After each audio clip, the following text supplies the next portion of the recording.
اب اگر کوئی چاندی کی اور ہے تو صاف کریں گے تو چاندی بنے گی، سونا تو نہیں بنے گا، اور سونے کی اور ہے صاف کریں گے سونا بنے گا۔ تو وہ اورس تو اپنی جگہ پر مستقل ہیں، ان کو آپ چینج نہیں کر سکتے۔ اسی طرح انسانوں کی افتاد طبع، انسانوں کا مزاج یہ اللہ نے بنایا ہوتا ہے۔ اس کو قرآن مجید میں ایک جگہ شاکلہ کہا گیا ہے، قل کل یعمل علی شاکلتہ۔ شاکلہ کسے کہتے ہیں؟ ہمارے مصری لوگ جو ہوتے ہیں جب کوئی شے ڈھالنی ہوتی ہے تو اس کے لیے پہلے پیٹرن بناتے ہیں، اسے پاٹرن کہتے ہیں، پاٹرن۔ تو مصری لوگ پاٹرن کہتے ہیں کہ جس میں پیٹرن ہے، سانچہ پہلے بناؤ گے تب اس میں اس دھات کو پگھلا کے ڈالو گے تو وہ اس کی شکل اختیار کر لے گا۔ وہ سانچہ جو ہے ہر شخص کی شخصیت کا سانچہ اللہ نے علیحدہ بنایا ہے۔ موٹی موٹی تقسیمیں یہ ہیں۔ ایک تقسیم وہ ہے کہ جو باصلاحیت لوگ ہوتے ہیں، ایک ہے عام آدمی جس کے اندر کوئی خاص صلاحیت ہے ہی نہیں، ان کے بارے میں تو میں کہا کرتا ہوں کہ وہ زندگی نہیں گزارتے بلکہ زندگی انہیں گزارتی ہے۔ ایک تو وہ لوگ ہوتے ہیں ان کا کوئی ہدف نہیں، کوئی مقصد نہیں، بس کھانا پینا، جو حیوانی تقاضے پورے ہو گئے، دن رات دھندے میں لگے ہوئے، آگے کوئی ہماری زندگی کا کوئی ہدف ہے، کوئی مقصد ہے، کوئی نصب العین ہے، کیا ہے، کوئی ہائر ہے، کوئی آئیڈیالوجی ہے، کوئی آدرش ہے، اس کو ہندی میں آدرش کہتے ہیں، نصب العین ہے ہی نہیں۔ یہ تو ہے عوام الناس جو قرآن کی روح سے انسان کی شکل میں حیوان ہیں۔ لہم قلوب لا یفقہون بہا ولہم اعین لا یبصرون بہا ولہم آذان لا یسمعون بہا اولئک کالانعام بل ہم اضل۔ یہ تو چوپایوں کے مانند ہیں بلکہ ان سے بھی گئے گزرے ہیں، اس لیے کہ چوپایا تو پیدا ہی اس سطح پر کیا گیا ہے، اسے پیدا کیا ہے، لقد خلقنا الانسان فی احسن تقویم، اور پھر یہ حیوان کی سزا پر زندگی گزار رہا ہے۔ تو ایک جو ان میں صلاحیت کچھ ہے، اب اس میں سے دو طرح کے لوگ نکلے۔ ایک وہ کہ جن کے اندر ایک نیکی اور بدی کی تمیز موجود ہے، اندر حس ہے، مورل لا جسے کانٹ کہتا ہے، جو کچھ سوچتے ہیں، غور کرتے ہیں، چیزوں کو دیکھتے ہیں تو اس سے نتیجہ اخذ کرتے ہیں۔ بنظر عبرہ، جیسے کہ حضور نے فرمایا میرا دیکھنا عبرت کا دیکھنا۔ یہ لوگ وہ ہوتے ہیں کہ جو اپنی سلیم الفطرتی کی وجہ سے اور سلیم العقلی کی وجہ سے حقائق کائنات کے قریب پہنچ جاتے ہیں، یہ صدیقین ہوتے ہیں۔ یہ وہ لوگ ہوتے ہیں کہ ان کے کانوں میں کسی نبی کی آواز آئے گی تو فوراً لپک کر قبول کریں، نو ہیسیٹیشن واٹس ایور۔ کیوں؟ کہ وہ تو وہی کہہ رہا ہے نبی جو ان کے اپنے دل میں ہے۔ دیکھنا تقریر کی لذت کے جو اس نے کہا، میں نے یہ جانا کہ گویا یہی میرے دل میں تھا، اس نے تو میرے دل کی بات کی ہے۔ ایک وہ لوگ ہوتے ہیں کہ جن کو ان چیزوں سے دلچسپی نہیں ہوتی، کھیل کود، یہ وہ، بھاگ دوڑ، کشتی، شکار، یہ وہ، اس میں لگے ہوئے۔ ان کے اندر کی فطرت کے اوپر ایک کرسٹ آ گیا ہوتا ہے، بہت سخت قسم کا، اوپر چھلکا کہیں کیا کہیں، کرسٹ۔ تو وہ ان حقائق کی طرف توجہ نہیں ہوتی۔ میں نے آپ کو بتایا تھا جدید سائیکالوجی میں پہلی قسم کے لوگ انٹروورٹس کہلاتے ہیں، دوسرے ایکسٹروورٹس کہلاتے ہیں۔ تو ان کو حقائق کی طرف دلچسپی نہیں، بظاہر سے دلچسپی ہے بس۔ یہ وہ لوگ ہوتے ہیں کہ جن کا یہ کرسٹ کسی جذباتی بات سے پھٹتا ہے، جیسے حمزہ کی مثال دی میں نے آپ کو۔ کنیس نے کہا کہ آج تو ابو جہل نے آپ کے بھتیجے کے ساتھ بہت برا سلوک کیا۔ اب 6 سال گزر گئے تھے، بھتیجے کی بات پر کبھی توجہ ہی نہیں کی، بھتیجا کہہ کیا رہا ہے یہ، حالانکہ انتہائی محبوب بھتیجا، انتہائی محبوب۔ بس اس کہنے کے اوپر گھر میں داخل نہیں ہوئے، سیدھے گئے، کمان ماری ہے دے کر ابو جہل کے سر پر کہ تم نے میرے بھتیجے کے ساتھ یہ سلوک کیا، اور فوراً کہ اچھا میں اس پر ایمان لایا، آؤ کرو مقابلہ۔ یہ اسلام کی کیفیت تھی، یہی حضرت عمر کی تھی۔ انہوں نے اپنی بہن میں جو عظیمت دیکھی کہ عمر چاہے ہمیں ہلاک کر دو، اب ہم اس دین کو چھوڑنے والے نہیں، چونک کر کھڑا ہو گیا۔ عمر یہ کیا ہے، یہ صنف نازک میں یہ عظیمت۔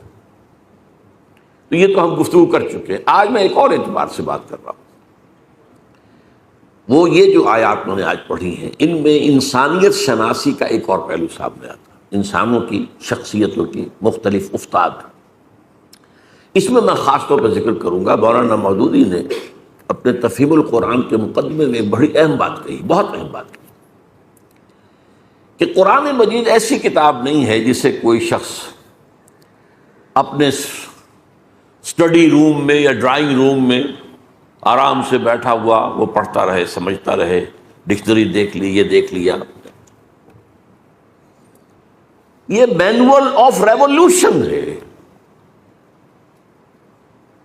یہ انقلاب کا لائحہ عمل ہے۔ جب تک آپ اس انقلابی عمل میں شامل نہیں ہوں گے، اس کی اصل حقیقت آپ پر منکشف ہی نہیں ہوگی۔ وہ تو اس انقلابی عمل کی اس جد و جہد میں پھر آپ پر وہ کیفیات وارد ہوں گی، آپ کو پھر یاد آئے گا او کیا حالات تھے جب حضرت خباب بن الارت آ گئے تھے حضور کے سامنے فریاد لے کر کہ حضور اب تو یہ ہم سے ظلم برداشت نہیں ہو رہے، یہ ٹارچر اب ناقابل برداشت ہو گیا۔ آپ کو کیا سمجھ آئے گی کیا کیفیت تھی اس وقت خباب کی؟ وہ تو آپ اس کیفیت سے خود دو چار ہو،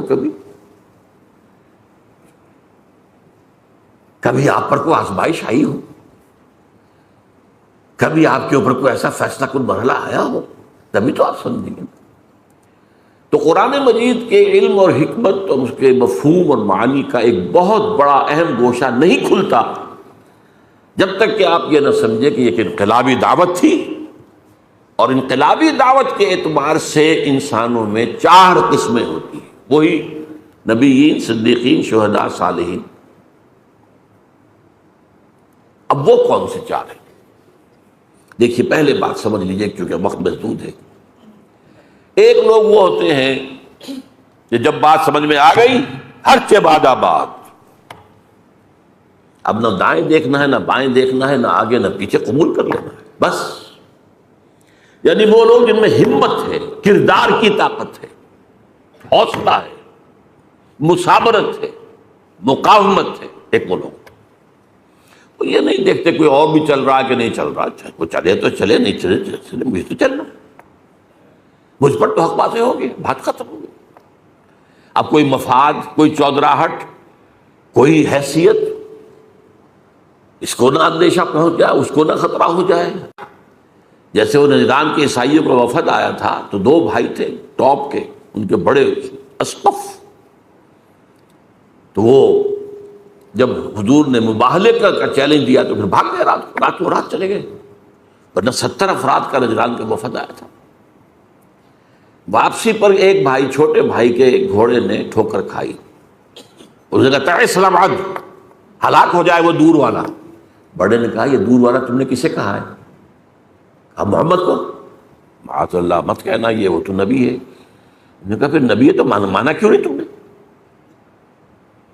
کہنے لگے دیکھو ہمیں قیصر روم نے بڑی سہولتیں دے رکھی ہیں، بڑی مراعات دے رکھی ہیں، ہماری بڑی حیثیت ہے، اگر ہم اس کو مان لیں گے تو گئے ہم تو۔ اب یہ انداز اور ہے۔ ایک میں جو بتا رہا ہوں وہ کیا ہے کہ بات دل میں اتر گئی، حق نے، دل نے گواہی دے دی کہ حق ہے، اب کوئی دائیں بائیں دیکھنا نہیں، کوئی اور ہے کہ نہیں ہے، کوئی چل رہا ہے نہیں چل رہا ہے، کیا امکانات ہیں، کیا کوئی حساب کتاب کر کے کیا امکانات ہیں، کامیابی کے کتنے فیصد امکان، کچھ نہیں، حق ہے، اور حق کا یہ حق ہے کہ اسے قبول کیا جائے۔ اور پھر ہر چہ بعد آباد، یہ ہر چہ بعد آباد جو کہتے ہیں کیا ہے، یہ اصل ایک شعر ہے۔ ہر چہ بعد آباد ماں کشتی درآب انداختیم، ہم نے تو کشتی ڈال دی ہے، اب یہ کشتی ڈوبے گی تو ہم بھی ڈوبیں گے، یہ تیرے گی تو ہم تیریں گے۔ Total identification with a cause, کسی مقصد کے لیے، کسی نصب العین کے لیے، ٹوٹل آئیڈینٹیفیکیشن، یہ ایک طرح کے لوگ۔ پھر دوسرے نمبر پر آتے ہیں جو حق سمجھ میں تو آ گیا، ویسے بھی ہمت میں بھی کچھ کمی زیادہ نہیں، لیکن وہ دیکھتے ذرا کچھ اور بھی لوگ چلیں، کچھ ابھی تو یہ راستہ ہی پتہ نہیں کیسا آگے آنے والا ہے۔ اچھا 2-4 آدمی آگے چلتے نظر آئے تو حوصلہ ہو جاتا ہے کہ چل رہے ہیں اور بھی چل رہے ہیں۔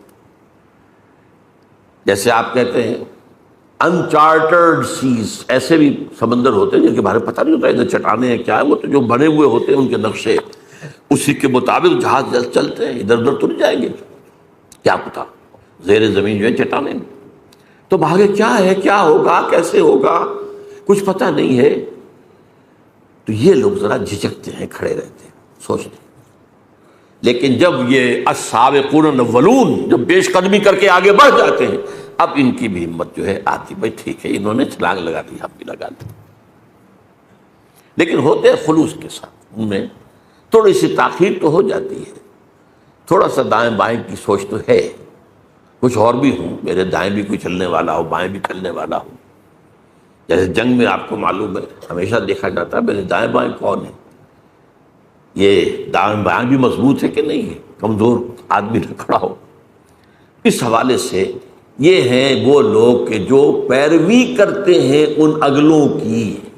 ایک ہے حق کی پیروی، آگے کوئی نہیں نظر آ رہا لیکن حق حق ہے، قبول کیا بس. تو ان کو کہا والسابقون الاولون من المہاجرین والانصار، پہلے پہل سبقت کرنے والے مہاجرین اور انصار میں سے. اب اس میں دیکھیے زمانی اعتبار سے تو 10 سال کا فرق ہے. انصار میں پہلا مسلمان بھی جو ہے وہ مکے کے پہلے مسلمان کے 10 سال بعد ایمان لائے، دعوت نہیں پہنچی تھی. وہ تو جو عام الحزن ہے 10واں سال حضور کا جب بعثت کے بعد، اس کے بعد جو ہے وہ 7 آدمی خزرج کے ایمان لائے ہیں. پھر وہاں پر لیکن پھر وہاں پر یہ دعوت جو ہے جنگل کی آگ کی طرح پھیل گئی. نتیجہ یہ ہے کہ یثرب کہلاتا تھا، اب وہ مدینۃ النبی بن گیا، مدینہ بن گیا.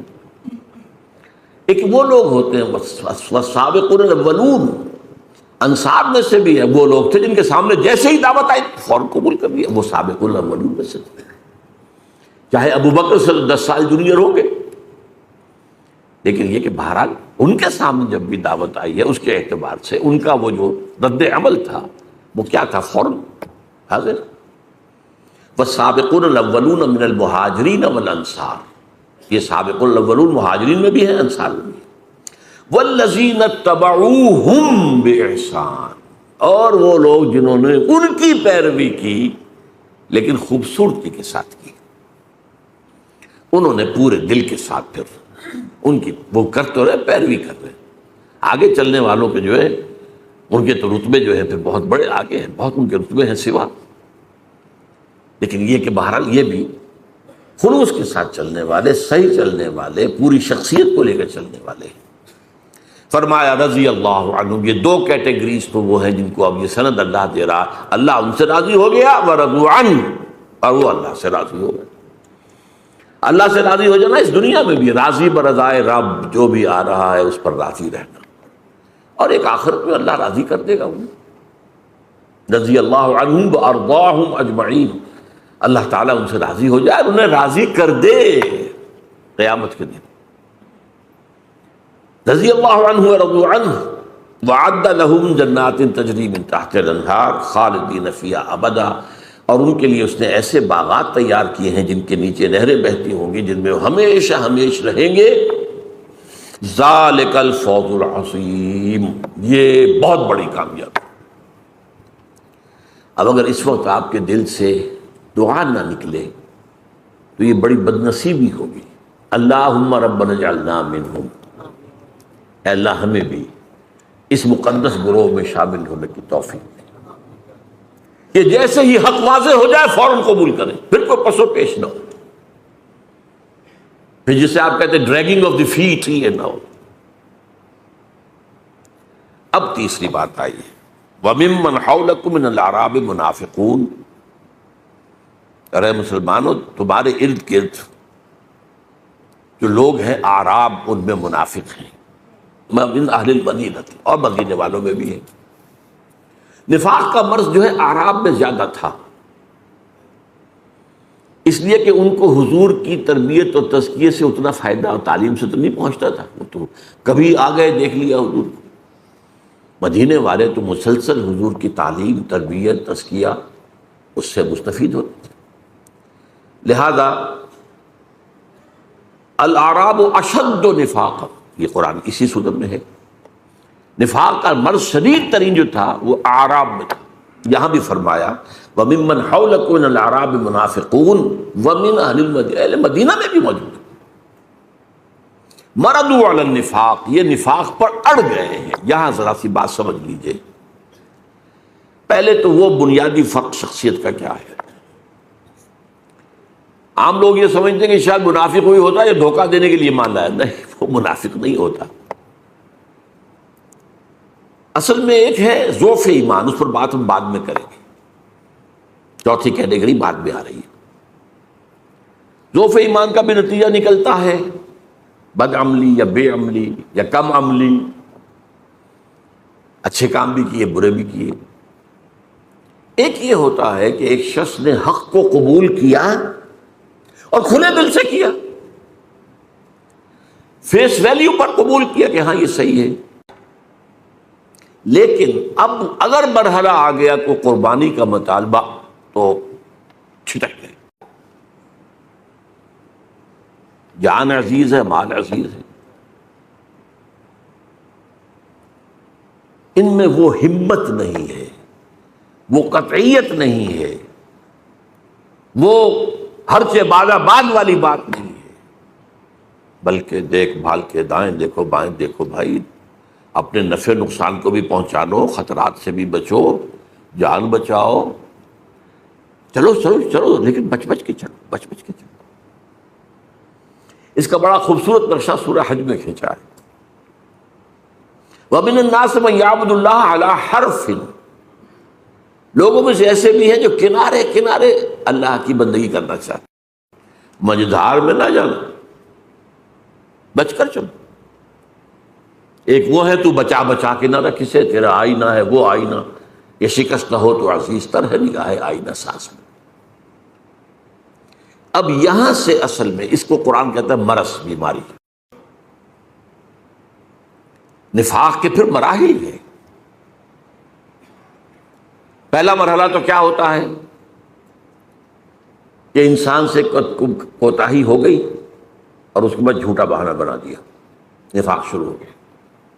اگر کوتاہی ہوئی اور مان لیا تو یہ نفاق نہیں ہے، مان لیا، توبہ کی، حضور کی خدمت میں بھی حاضر ہو گئے، حضور میں اعتراف کرتا ہوں مجھ سے کوتاہی ہوئی ہے، میرے لیے اللہ سے دعا کی، استغفار کی، یہ نفاق نہیں ہے، یہ ضعف ایمان ہے، وہ جو میں عرض کر رہا ہوں کہ فورتھ کیٹیگری۔ لیکن جب جھوٹ بولا نفاق شروع ہوئے، اور جیسے ٹی بی کے بارے میں مشہور تھا کسی زمانے میں، 3 سٹیجز، فرسٹ سیکنڈ تھرڈ میں آ گئی تو اب کوئی توقع ہی نہیں بچنے کی، اسی طرح اس کی بھی 3 سٹیجز ہیں۔ صرف جھوٹ پر مبنی پہلی سٹیج، پھر جھوٹی قسم، کیونکہ جب دیکھا میں نے بار بار بہانہ بنایا جھوٹا، اب لوگ مسکرانے لگتے ہیں میری بات سن کر، وہ سمجھتے ہیں کہ یہ ہے تو اس کا تو کہاں بھی بہانے بنانا، تو خدا کی قسم، اللہ کی قسم، اللہ کو حاضر ناظر جان کر کہہ رہا ہوں، میری یہ مجبوری ہے، میری بیوی بستر مرگ پر پڑی ہے، میرا فلاں یہ، میں جنگ میں نہیں جا سکتا، میں یہ نہیں کر سکتا وغیرہ قسمیں۔ اتخذوا ایمانہم جنۃ، انہوں نے اپنی قسموں کو ڈھال بنا لیا۔ اور تیسری سٹیج ہوتی تھی جبکہ دل میں بغض پیدا ہو جائے، یہ نبی نے ہمیں کس مصیبت میں ڈال دیا۔ ایک صاحب ایمان سابق الاولون وہ کہتے تھے نبی کا احسان تو ہم اتار ہی نہیں سکتے، انہوں نے ہمیں سیدھا راستہ دکھایا، وہ تو ہمارے محسن ہے، محسن اعظم۔ اب یہ کیا کہتے ہیں ہمیں کس مصیبت میں ڈال دیا اس محمد نے آ کر صلی اللہ علیہ وسلم، خطرے ہی خطرے۔ اور وہ ان لوگوں کے بارے میں کہتے تھے یہ بے وقوف ہیں، فینیٹکس ہیں، آج کا لفظ فینیٹکس، یہ پاگل ہیں۔ وَإِذَا قِيلَ لَهُمْ آمِنُوا كَمَا آمَنَ النَّاسُ قَالُوا أَنُؤْمِنُ كَمَا آمَنَ السُّفَهَاءُ، لوگ اللہ کے بندو تم ایمان لائے ہو تو جیسے اور لوگ ایمان لائے ویسے ہی مان لاؤ، پھر سنو اور مانو، اطاعت کرو، قربانیاں دو۔ ہوگا ہم کو بے وقوف ہے کیا ہم ایمان لائے جیسے یہ بے وقوف لوگ ایمان لائے؟ یہ تو فینیٹکس ہے، یہ تو دیوانے ہیں، مجنون ہیں، جنونی لوگ ہیں، ہم نہیں۔ یہ ہے نفاق۔ اب قرآن میں جن لوگوں کی بھی نگاہ ہے بڑی تدریج کے ساتھ، سورہ بقرہ میں صرف مرض کا ذکر کیا، لفظ نفاق نہیں آیا، بیماری ہے، تاکہ جو بھی ہوش میں آ سکتا ہو ہوش میں آ جائے کہ دیکھو تمہیں ٹی بی کی ہو گئی ہے انفیکشن، بھائی فوراً علاج کراؤ وغیرہ وغیرہ۔ اس کے بعد پھر ذرا اور آگے بڑھ کر پھر لفظ منافق آیا سورہ آل عمران میں۔ غزوہ احد کے موقع پر چونکہ اس کا ظہور ہو گیا، 300 کو لے کر عبداللہ ابن ابی واپس چلا گیا میدان جنگ سے، تو لفظ منافق پہلی دفعہ آیا، پھر سورہ نساء میں کھل کر آیا، اور فائنل سورہ جو ہے سورہ توبہ ہے۔ پھر یہ کہ لفظ عام کیا گیا، لیکن ایک پردہ پڑا رہنے دیا گیا، کسی کو شخصاً منافق نہیں کہا گیا۔ یہ بیماریاں ہیں، یہ کمزوریاں ہیں، ان کی یہ علامات ہیں، ان کا یہ طرز عمل ہے، تاکہ جو بھی ہوش میں آ سکتا ہوش میں آ جائے۔ منافق کہہ کر ابھی ان پر لیبل نہیں لگایا گیا۔ یہ مرض پھر اپنی پوری انتہا کو پہنچا ہے، یہ جو آخری دور ہے، غزوہ تبوک کا موقع ہے، سخت ترین آزمائش تھی۔ اس کے بعد سے اس لیے لفظ یہاں آیا ہے مردوا علی النفاق، یہ نفاق پر اڑ گئے ہیں، انہیں بار بار تنبیہ کی گئی ہے، بار بار تنبیہ کی گئی ہے، ہوش میں آ جاؤ، ایمان لاؤ، صحیح طریقے پر ایمان لاؤ، اور اپنے اس نفاق کا پردہ چاک کر دو۔ ان المنافقین فی الدرک الاسفل من النار، منافقین تو آگ کے سب سے نچلے طبقے کے اندر ہوں گے، جہنم کے اندر۔ ہر طرح کی جس کو کہا جا سکے تعلیم اور ترغیب اس کے حوالے سے، لیکن جب لا علاج ہو گئے اور تھرڈ سٹیج کو پہنچ گئے، اب اس وقت 4 کام کیے حضور نے جو پہلے کبھی نہیں کیے تھے۔ غزوہ تبوک سے واپسی پر سب سے پہلے آپ نے وہ مسجد زرار کے نام سے جو انہوں نے اڈا بنایا تھا اپنا، اسے جا کر آگ لگا دی۔ اس سے پہلے حضور نے ایک مصلحت کو سامنے رکھا کہ یہ منافقین اوس اور خزرج میں سے ہیں، کوئی قبائلی عصبیت بھڑک اٹھتی ہے اگر ان کے خلاف اگر ہم نے کوئی اقدام کیا۔ ابھی وہ قبائلی عصبیت لوگوں کے دلوں سے بالکل نکلی نہیں ہے۔ جو سردار تھا منافقین کا ابی، عبداللہ ابن ابی، وہ خزرج کا سردار تھا، اور اسے بادشاہ بنانے کا فیصلہ ہو گیا تھا، تاج تیار ہو چکا تھا سونے کا، آج کوشش باقی تھی کہ حضور تشریف لے، بے تاج بادشاہ آ گیا، تو اس کا سارے خواب درہم برہم ہو گئے۔ تو بدترین منافق وہی تھا، اسے بھی کبھی منافق نہیں کہا، اس کے بھی جنازے کی نماز پڑھا دی، بلکہ اس کے لیے اپنا کرتا بھی دے دیا، اس لیے کہ اس کا بیٹا جو تھا عبداللہ ابن ابی، وہ بہت نیک صالح نوجوان تھا، وہ آیا ہے کہ میرے والد کا انتقال ہو گیا، حضور اپنا کرتا عنایت فرما دیں، میں اس میں اس کو کفن دے دوں۔ آپ نے کرتا دے دیا۔ حضرت عمر نے کہا ابھی کیا کر رہے ہیں اس منافقین کے سردار کو؟ فرمایا عمر میرا کرتا اس کو اللہ کے عذاب سے نہیں بچا سکتا۔ ہم پتہ نہیں کیا کیا چیزیں تبرک بنا کر اپنے پاس رکھتے ہیں، یہ تبرک میرے ساتھ میرے کفن میں رکھ دینا۔ حضور کے کرتے سے زیادہ تبرک والی شے کوئی ہو سکتی تھی؟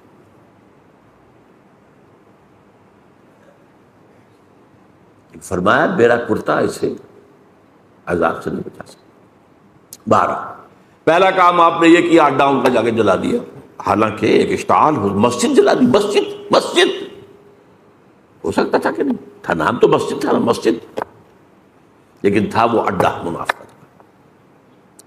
دوسرا کام یہ کیا کہ آپ نے پردہ چاک کر دیا۔ حضرت عمر کی روایت ہے رضی اللہ تعالی عنہ کہ جمعے میں آپ نے ممبر سے کہا فلاں ابن فلاں نکل جاؤ تم منافق ہو، فلاں ابن فلاں نکل جاؤ ہماری مسجد سے تم منافق ہو۔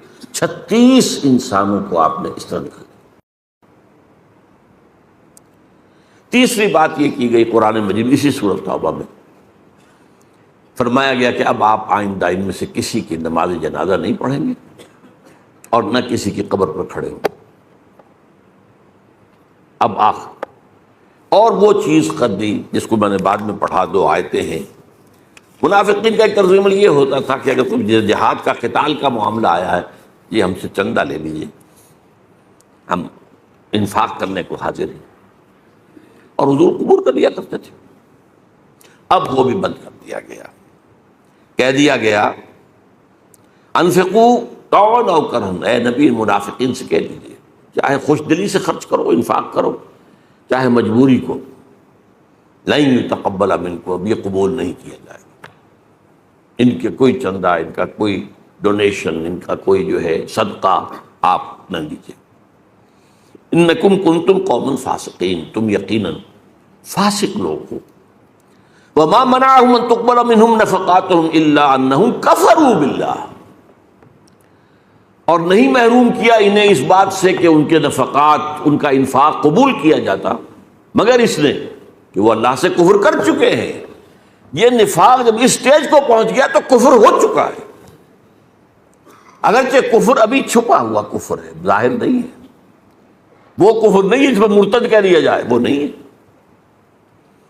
اس کی مثال میں دیا کرتا ہوں کہ کہیں شہتیر لکڑی کے جو ہوتے تھے، اب تو خیرار شیشے کا زمانہ ہے، تو وہ جو دیمک لگتی ہے وہ اندر ہی اندر چاٹتی رہتی ہے، اندر ہی اندر، لیکن اوپر ایک تختہ رہنے دیتی ہے۔ اتنا ہوش اس انسیکٹ کو بھی اللہ نے دے رکھا ہے، اگر ظاہر ہو گیا تو یہ ہمارا فورم جو ہے یہاں پاچا کر دے گی، اندر کھوکھلا کھوکھلا اچانک بیٹھے گا، جب شیطان جب گرے گا بڑھوئے تو اس کو تو دیمک کھا گئی تھی۔ تو وہ نفاق اندر ہی اندر اندر ہی اندر اندر ہی اندر ایمان کو ختم کر دیتا ہے، ایمان کفر میں بدل چکا ہے، اگرچہ یہ کفر قانونی نہیں ہے، لیکن تم اس سٹیج کو پہنچ چکے ہو کہ جو کفر کی سٹیج ہے۔ اس اعتبار سے اب 4 باتیں ہو گئی۔ ان کا مرکز جلا دیا گیا، نمبر 1، ان کا پردہ چاک کیا گیا، بہت سو کا، سب کا نہیں، بہت سو کا، جو ان میں اہم تر ہوگی۔ حضور کو روک دیا گیا، آئندہ آپ ان میں سے کسی کی جنازے کی نماز نہیں پڑھائیں گے اور نہ ہی ان کی قبر پر کھڑے ہوں گے، اور ان کا کوئی صدقہ، کوئی انفاق قبول نہیں۔ یہ ہو گیا تیسری جو کیٹیگری تھی۔ وَمِمَّنْ حَوْلَكُم مِّنَ الْأَعْرَابِ مُنَافِقُونَ وَمِنْ أَهْلِ الْمَدِينَةِ مَرَدُوا عَلَى النِّفَاقِ نَحْنُ نَعْلَمُهُمْ سَنُعَذِّبُهُمْ مَرَّتَيْنِ، ہم انہیں دوبارہ 2 مرتبہ عذاب دیں گے، ثُمَّ يُرَدُّونَ إِلَىٰ عَذَابٍ عَظِيمٍ، اور پھر وہ بڑے عذاب میں ڈال دیے جائیں گے۔ آخرت کا عذاب بڑا ہے، اس سے پہلے برزخ کا عذاب ہے، اس سے پہلے دنیا میں بھی عذاب ہے۔ جو پردہ چاک ہوا، جو رسوائی ہوئی، یہ سارے کے ساری چیزیں ان کے لیے عذاب کے درجے میں تھی کہ نہیں تھی۔ اب چوتھی بات آ رہی ہے، وہ آخرون، یہ اصل میں 2 انتہائی چیزیں تو آ چکی ہیں، 2 اوپر، السابقون الاولون من المہاجرین والانصار، سب سے نیچے منافقین، درمیان میں ایک طبقہ ہے۔ وآخرون اعترفوا بذنوبہم، اور کچھ لوگ وہ ہیں جو اپنے گناہوں کا اعتراف کرتے ہیں، اپنی کوتاہی کا۔ جب حضور واپس آئے ہیں اور آپ نے جواب طلبی کی ہے، کیونکہ اس لیے کہ غزوہ تبوک میں نفیر عام تھی، ہر صاحب ایمان کے لیے جانا لازم، اس سے پہلے کبھی نہیں تھی، چوائس پر ہوتا تھا، جانا چاہیں جائیں، نہیں جانا چاہیں، درجے ہیں جانے والوں کے، لیکن یہاں نفیر عام، لہذا واپسی پر آپ نے جواب طلبی کی، تم کیوں نہیں گئے، تم کیوں نہیں آئے؟ اب منافق قسم کھاتا تھا، جھوٹ بولتا تھا، حضور کہتا ٹھیک ہے، قرآن مجید نے بھی کہا دفع کیجئے انہیں، عارض عنہم، اعراض کیجئے۔ آپ کو پتا تھا کہ جھوٹ بول رہا ہے، آپ سے کہیں چھپی ہونے والی بات تھی؟ وہ تو عام صاحب ایمان کے بارے میں بھی، اتقوا فراست المومن فإنہ ينظر بنور اللہ، بندہ مومن کی فراست سے ڈرو، وہ اللہ کے نور سے دیکھتا ہے۔ تو نبی کس نور سے دیکھتے تھے؟ لیکن ٹھیک ہے جائیے، اہل ایمان ابو حضور کوئی عذر نہیں ہے۔ میرے پاس بھی کعب ابن مالک کی بڑی لمبی حدیث ہے بخاری شریف کے اندر کہ حضور میرے پاس بھی زبان ہے، میں بھی جھوٹ بول سکتا تھا، بہانے بنا سکتا تھا، لیکن میں تسلیم کرتا ہوں کہ جتنا صحت مند میں اس وقت تھا کبھی نہیں تھا، کوئی بیماری نہیں تھی، اور جتنا غنی میں اس وقت تھا اس سے پہلے کبھی نہیں تھا۔ یہ بھی نہیں تھا کہ میرے پاس زیادہ راہ نہیں تھا، بس مجھے میرے نفس نے چکمہ دیا کہ تمہاری سانڈنی جو ہے بڑی طاقتور ہے، مضبوط ہے، یہ رسول اللہ تو چلیں گے 30,000 کا لشکر لے کر، تو بڑی سلو رفتار ہوگی نا، تم 2-4 دن اور ٹھنڈی چھاؤں گھر کی راحتیں جو ہیں ان سے مستفید ہو لے، پھر تیزی کے ساتھ دوڑتے ہوئے جا کے مل جانا۔ ہر روز یہی چکمہ اور نس دے رہا ہے، میں چکمے میں آتا چلا گیا۔ ایک روز اچانک محسوس ہوا کہ اب تو میں چاہے کتنا ہی تیز چلوں آپ کو نہیں مل سکتا، بیٹھ گیا۔ انہیں پھر سزا دی گئی، بائیکاٹ کیا گیا، ان کا حکم دے گیا کہ کوئی صاحب ایمان سے بات کرے۔ یہ 3 صحابہ تھے۔ اب ان کے بارے میں جو فرمایا جا رہا ہے، یہاں سے کیٹیگری تو آپ نے سمجھ لی، وآخرون اعترفوا بذنوبہم خلطوا عملا صالحا وآخر سیئا، انہوں نے گڑبڑ کر لیے ہیں اپنے اندر، اچھے کام بھی برے کام بھی۔ ظاہر بات ہے کہ اگر ایمان زیادہ مضبوط نہیں ہے تو کیا ہوگا، گناہوں کا صدور، لیکن معافی مانگے گا آدمی، استغفار کر لے گا، توبہ کر لے گا، اللہ معاف فرمانے والا ہے، لیکن رہے گا تو ایسے ہی نا، ڈاما ڈول، کبھی ادھر کبھی ادھر۔ تو خلطوا عملا صالحا وآخر سیئا، انہوں نے خلط ملط کر دیے ہیں، نیک اعمال بھی اور برے اعمال بھی۔ عسى اللہ ان یتوب علیہم، امید ہے کہ اللہ ان پر عنایت فرمائے گا، ان کی توبہ قبول کر لے گا، ان کے استغفار کو شرف قبولیت عطا کر دے گا۔ ان اللہ غفور رحیم، یقینا اللہ غفور الرحیم ہے۔ خذ من اموالہم صدقۃ، اے نبی ان کے اموال میں سے صدقہ قبول کر لیجئے۔ منافقین کا کوئی صدقہ قبول نہیں ہے، لیکن ان میں سے خذ من اموالہم صدقۃ تطہرہم بہ وتزکیہم، تطہرہم وتزکیہم بہا، یہ صدقہ جو یہ اللہ کی راہ میں دیں گے، انفاق کریں گے اور آپ اس کو قبول کر لیں گے تو ان سے تطہیر ہوگی، ان کا اندر پاک ہوگا، گناہوں کے جو اثرات ان کے باطن میں ہیں، ان کی شخصیت کے اندر، وہ اس میں سے دھل جائیں گے۔ اور تزکیہم، زکوٰۃ یہ ان کے لیے تزکیے کا ذریعہ بن جائے گا، اندر کی پاکی کا۔ وصلی علیہم، اور ان کے لیے آپ دعا بھی کیجیے۔ وہاں منافقین محروم ہو گئے۔ استغفر لہم او لا تستغفر لہم ان تستغفر لہم 70 مرۃ فلن یغفر اللہ لہم، اسی سورۃ توبہ کی آیت ہے۔ اس منافقت کے موضوع پر یہ چوٹی کی صورت ہے، ٹاپ کی، کلائمیکس۔ اے نبی آپ چاہیں ان کے لیے استغفار کریں چاہے نہ کریں، آپ 70 مرتبہ بھی استغفار کریں گے تب بھی اللہ معاف نہیں کرے گا۔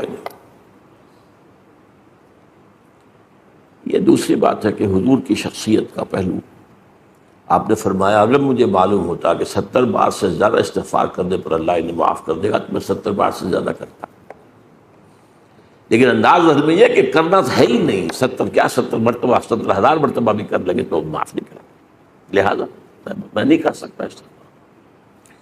تو فرمایا خذ من اموالہم صدقۃ تطہرہم وتزکیہم بہا، اس صدقے کے ذریعے سے تطہیر ہوتی ہے اور تزکیہ ہوتا ہے۔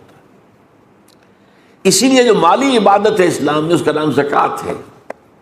کیوں؟ تزکیے سے بنا یہ لفظ، یہ بھی انسان کے دل کے اندر کی باطنی جو صفائی ہے اس کا ذریعہ ہے۔ اس لیے کہ انسان کو روگ کیا ہوتا ہے، جو روگ میں نے کہا تھا مرض، حب دنیا، حب مال، حب جان، یہی تو ہے، اور سب سے بڑی شے حب مال، یہ انڈیکس ہے۔ جتنی محبت ہوگی مال کی اتنی ہی نفاق کا امکان ہوگا زیادہ، لہذا یہ مال نکالو نکالو نکالو نکالو نکالو، دو اللہ کے، اسی سے تزکیہ ہوگا، اسی سے اندرونی پاکیزگی ہوگی۔ خذ من اموالہم صدقۃ تطہرہم وتزکیہم بہا وصلی علیہم، اور ان کے لیے دعا کیجیے۔ ان صلاتک سکن لہم، آپ کا ان کے حق میں دعا کرنا ان کے لیے بڑا ہی باعث تسکین ہے، سکون دینے والی شے ہے۔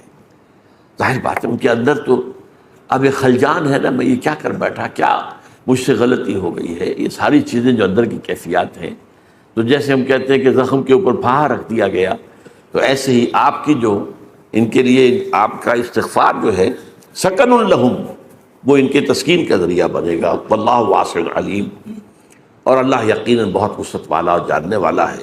الم یعلموا ان اللہ هو یقبل التوبۃ عن عبادہ ویأخذ الصدقات، کیا یہ نہیں جانتے کہ اللہ تعالیٰ اپنے بندوں سے۔ السلام علیکم ورحمۃ اللہ وبرکاتہ۔ ہمارے اس نئے channel internal faith without music کو سبسکرائب کریں، آپ کا شکریہ۔